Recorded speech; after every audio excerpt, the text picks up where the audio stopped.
All BTC junior school সন্থাই যে 16 তাৰিখৰ পৰা অহা 20 আগষ্টলৈকে পেন ডাউন কাৰ্যসূচী গ্ৰহণ কৰিছোঁ।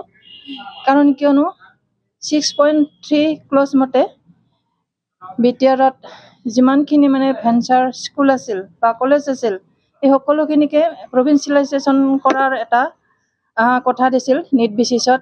কিন্তু আজিলৈকে সেই ক্ষেত্ৰত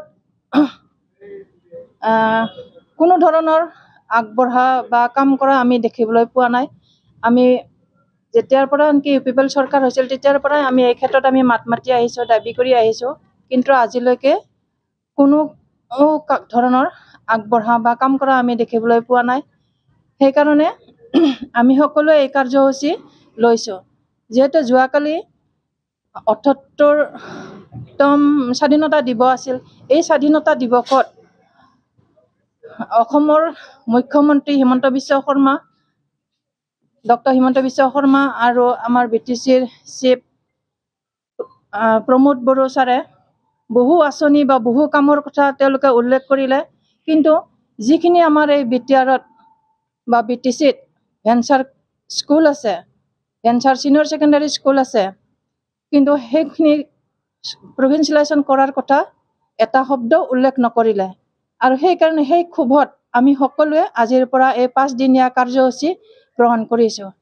আৰু এই 5 দিনীয়া পেন ডাউন কাৰ্যসূচী গ্ৰহণ কৰাত তেওঁলোকে যদি আমাৰ দাবীসমূহ মানি নলয় তেতিয়াহ'লে আমি ইয়াৰ পিছত আৰু কঠোৰভাৱে আমি আন্দোলন গঢ়ি তুলিম।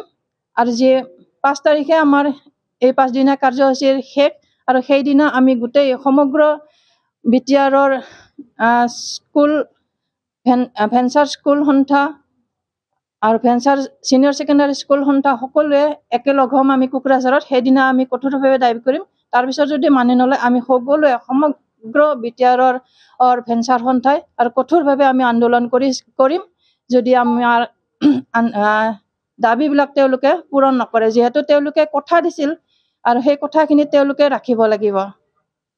সেইটোৱে আমাৰ আশা আৰু সেইটোৱে আমাৰ দাবী।